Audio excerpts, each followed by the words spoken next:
வணக்கம். இன்னைக்கு நம்ம கிச்சன்ல பார்க்க போறது ராகி கஞ்சி. ஸோ காலையில இப்பெல்லாம் வந்து யாருக்குமே உட்காந்து சாப்பிட்றதுக்கு நேரமே இருக்கிறது கிடையாது. எல்லாருமே வேக வேகமா ஓடுறோம். ஸோ ஹெல்தி அவேர்னஸும் நிறைய இருக்கிறதுனால ஸ்மூதிஸ், கஞ்சி இந்த மாதிரி வந்து ஈஸியாகவும் இருக்கணும், ஹெல்த்தியாகவும் இருக்கணும் இல்லைங்களா? ஸோ அதில் வந்து இன்னைக்கு நான் உங்களுக்கு செஞ்சு காமிக்க போகிறது ராகி கஞ்சி. இது வந்து ஸ்வீட் வெர்ஷன். ஸோ எப்படி பண்ணுறதுன்னு பார்க்கலாம்.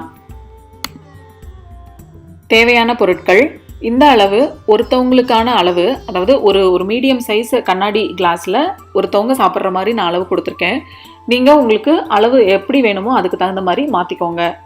ராகி மாவு 1/4 கப், தண்ணி 1 கப், பால் 1/2 கப், தேன் 1 டீஸ்பூன், பேரிச்சம்பழம் 3 இல்லை 4 நல்லா சாப் பண்ணி எடுத்துக்கோங்க.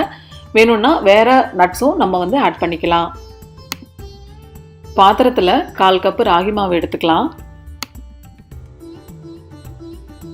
அதில் 1 கப்பு தண்ணி ஊற்றி நல்லா கட்டி இல்லாமல் நல்லா மிக்ஸ் பண்ணிக்கோங்க. கட்டி இருந்ததுன்னா என்ன ஆகும்னா உங்களுக்கு வந்து அடுப்பில் வச்சு காய்ச்சும் போது நிறைய இன்னும் கட்டி வந்து ஃபார்ம் ஆகும். ஸோ அது வந்து சூடாக ஆரம்பிச்சிருச்சுன்னா உங்களுக்கு கரைக்கிறது வந்து ரொம்ப கஷ்டம். அதனால் நல்லாவே வந்து உங்களுக்கு ஒரு லம்பெல்லாம் அந்த கட்டிலாம் இல்லாமல் வந்து நல்லா அந்த ஃபோக்கில் வந்து நல்லா அடித்து எடுத்துக்கலாம். இப்போ நல்லா கட்டி இல்லாமல் நான் வந்து கரைச்சி எடுத்துட்டேன்.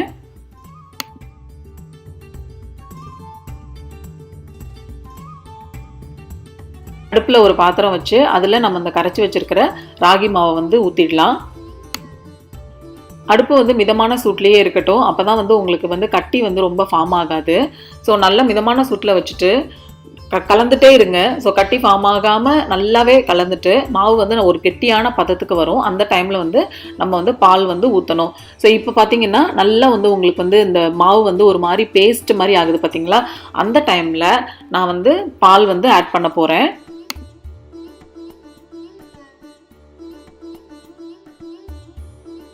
இந்த ஸ்டேஜில் பால் ஆட் பண்ணிடலாம். பாலை ஆட் பண்ணதுமே நல்லா கிளற ஆரம்பிச்சிடுங்க. ஒரு 2 நிமிஷத்துலேயே வந்து உங்களுக்கு கட்டி இல்லாமல் நல்லா வந்து உங்களுக்கு ஒரு திக்கான கூழ் மாதிரி கிடச்சிடும். ஸோ நான் வந்து 2% மில்க், அந்த ஃபேட் ஃப்ரீ மில்க் யூஸ் பண்ணுறேன். நீங்கள் வந்து டைரி அலர்ஜி இருக்குது அப்படின்னு சொன்னால் கேஷ்யூ மில்க், ஆல்மண்ட் மில்க், நீங்கள் எந்த மில்க் வந்து நீங்கள் யூஸ் பண்ணுறீங்களோ அதுவே வந்து நம்ம ஆட் பண்ணிக்கலாம். இப்போது நல்லா வந்து உங்களுக்கு வந்து இந்த கஞ்சி பதத்துக்கு வந்துருச்சு. இந்த மாதிரி கஞ்சி பதத்துக்கு வந்ததுக்கப்புறம், அதாவது திக்கான ஒரு கிரேவி மாதிரி வந்ததுக்கப்புறம் அடுப்பு ஆஃப் பண்ணிடலாம். நான் சர்க்கரைக்கு பதிலாக தேன் 1 டீஸ்பூன் யூஸ் பண்ணுறேன். நீங்கள் சர்க்கரையும் யூஸ் பண்ணலாம், இல்லை தேனும் யூஸ் பண்ணிக்கலாம். உங்களுக்கு ஸ்வீட்டுக்கு வந்து நாட்டு சர்க்கரை இல்லை பனங்கள் கண்டு இந்த மாதிரி கூட நம்ம வந்து ஆட் பண்ணிக்கலாம். ஸோ தேன் கலந்ததுக்கப்புறம் நல்லா மிக்ஸ் பண்ணிக்கோங்க. நான் வந்து ஒரே 1 டீஸ்பூன் தான் வந்து தேன் யூஸ் பண்ணியிருக்கேன்.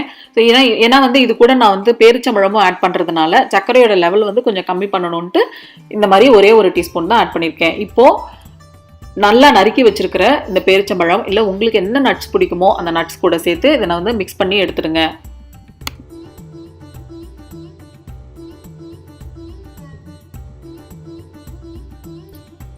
ராகி கஞ்சி ரெடி ஆயாச்சு. ஸோ காலையில் எழுந்து இந்த மாதிரி அவசரமாக பண்ணுறதுக்கு டைம் இல்லாதவங்க நம்ம வந்து நைட்டே வந்து பண்ணி வச்சிடலாம். ஸோ நைட்டு பண்ணும்போது தண்ணியிலேயே நல்லா வந்து வேக வச்சு உள்ளே வச்சுடுங்க. ஸோ காலையில் பாலை வந்து சுட வச்சு அதில் மிக்ஸ் பண்ணி நம்ம வந்து எடுத்துகிட்டு போகலாம். ஸோ இது வந்து ரொம்ப நல்லது உடம்புக்கு. நீங்களும் செஞ்சு பாருங்கள், எனக்கு எப்படி இருக்குன்னு சொல்லுங்கள். இந்த வீடியோ உங்களுக்கு பிடிச்சிருந்ததுன்னா கௌஷிஸ் கிச்சனுக்கு சப்ஸ்கிரைப் பண்ணுங்கள். தேங்க்யூ ஃபார் வாட்சிங்.